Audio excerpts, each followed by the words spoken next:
ओम नमो भगवते वासुदेवाय. सार्थ सुबोध ज्ञानेश्वरी. लेखन आणि वाचन सौ मनीषा भास्कर अभ्यंकर, महाराष्ट्र, मिरज 416410. अध्याय 3. कर्मयोग. लोकसंग्रहार्थ कर्म भाग 2. ओव्या आहेत 154 ते 159. कर्ममार्गाने मोक्ष प्राप्त करता येतो हे भगवंतांनी सांगितले व त्यासाठी जनकाचे उदाहरण दिले. तेव्हा कर्मसन्यासाच्या मार्गाप्रमाणेच कर्मयोगाचा मार्गही मोक्षसिद्धी देणाराच आहे व अनासक्तीने कर्म व फलाची आकांक्षा नसणे या दोन गोष्टी कर्ममार्गाने मोक्ष प्राप्त करून घेण्यास आवश्यक आहेत. आता कर्मयोगाचा आणखीही कोणता उपयोग आहे ते श्रीकृष्ण या श्लोकात सांगणार आहेत. श्लोक 21.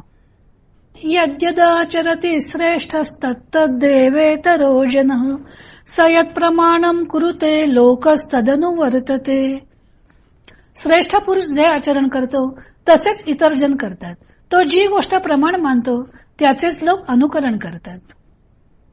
जे आचरता आपण पेया देखी लागेल लोकायया तरी चुकेल हा अपाया प्रसंगेची.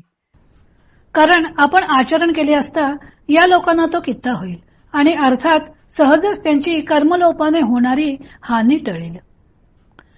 देखे प्राप्तार्थ जाहले जे निष्कामता पावले तया ही कर्तव्य असे उरले लोका लागी.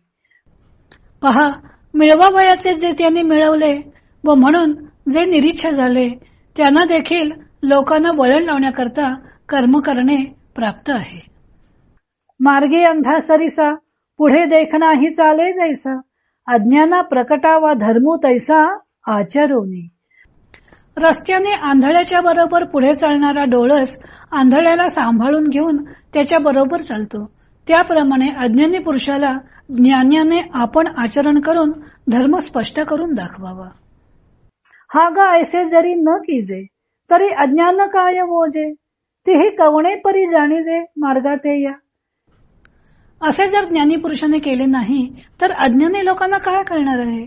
त्यांना आपल्याला योग्य असलेला मार्ग कोणत्या प्रकाराने समजेल.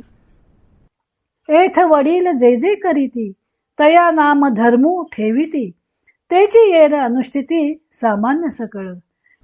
या जगात थोर लोक जे कर्म आचरतात त्याला सामान्य लोक धर्म असे म्हणतात आणि सामान्य प्रतीचे इतर सर्व लोक त्याचेच आचरण करतात. हे ऐसे असे स्वभावे म्हणून कर्म न सांडावे विशेषे आचरावे लागे संती. अशी ही स्थिती असल्यामुळे ज्ञानी पुरुषाने कर्म सोडणे बरोबर नाही.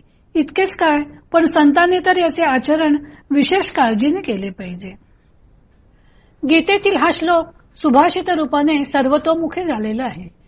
कर्मयोगाने मोक्षसिद्धी होते हे सांगितल्यावर भगवंत आता कर्मयोगाचा होणारा आणखी एक महत्वाचा उपयोग सांगत आहेत. समाजामध्ये सर्वसाधारणपणे लोक श्रेष्ठांचे आचरण करत असतात किंवा जेथे जेथे संभ्रम निर्माण होईल तेथे तेथे आपण श्रेष्ठांचे अनुकरण करावे असा नियम तैत्तरीय उपनिषदातही सांगितलेला आहे.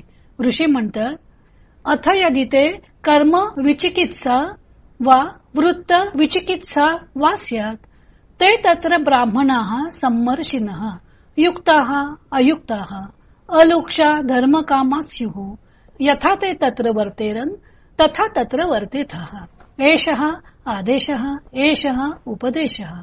म्हणजे जर कर्म संबंधाने अथवा वर्तन संबंधाने तुला काही शंका आली तर तेथे जे विचारवान ज्ञानसंपन्न कर्मतत्पर स्वतंत्र बुद्धीचे दयाळू धर्मशील ब्राह्मण असतील ते जसे वागतील तसे तू वागत जा. हा आदेश आहे, हा उपदेश आहे. महाभारतात यक्षाच्या कह पंथाः म्हणजे मार्ग कोणता या प्रश्नाला उत्तर देताना युधिष्ठिर म्हणाला होता श्रुतिर्विभिन्ना स्मृतयश्च भिन्ना नैको मुनिर्यस्य वचः प्रमाणम धर्मस्य तत्वं निहितं गुहायाम महाजनो येन गतस्य पंथाः. श्रुतीमध्ये मतभिन्नता आहे, स्मृती सुद्धा वेगवेगळ्या आहेत. एकच मुनी नाही की ज्याचे वचन प्रमाण मानावे, असे अनेक ऋषी आहेत की ज्यांची वचने प्रमाण मानता येतील. धर्माचे तत्व गुहेत लपलेले आहे म्हणून मोठे लोक जातात तोच मार्ग ठरतो.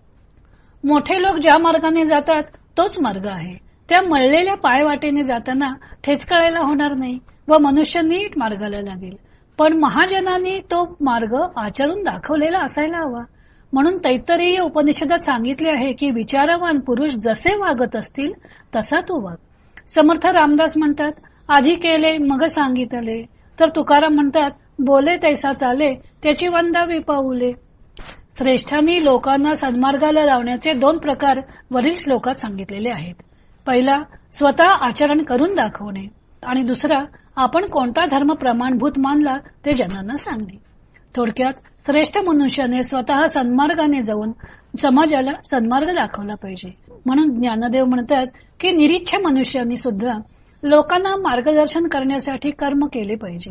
डोळस मनुष्य ज्याप्रमाणे अंध मनुष्याला हाताला धरून मार्गाला लावतो त्याप्रमाणे ज्ञानी मनुष्याचं आचरण असलं पाहिजे. ज्ञानी लोकांनी जर मार्ग दाखवला नाही तर अज्ञानी लोकांना कळावं कसं? एथ वडील जे जे करीती तया नाम धर्म ठेविती. वडील माणसे म्हणजे थोर लोक जे करतात त्यालाच सामान्य लोक धर्म समजत असतात. श्लोकातील श्रेष्ठ या पदाबद्दल ज्ञानदेवानी संत असा शब्द वापरलेला आहे आणि त्या निमित्ताने त्यांनी संत या शब्दाचे लक्षणही सांगून टाकले आहे. संत हे ज्ञानी व लोकसंग्रहार्थ कर्म करणारे असतात. श्रेष्ठ मनुष्याची उक्ती व त्यानुसार कृती असावी. असा मनुष्य लोकांना मार्गदर्शक बनतो, नाहीतर जनतेला अयोग्य मार्ग दाखवल्याचा दोष त्याच्या माथी येतो. नंतरच्या 3 श्लोकांमध्ये श्रीकृष्णांनी स्वतःचे उदाहरण दिलेले आहे. तो भाग आपण उद्या पाहू.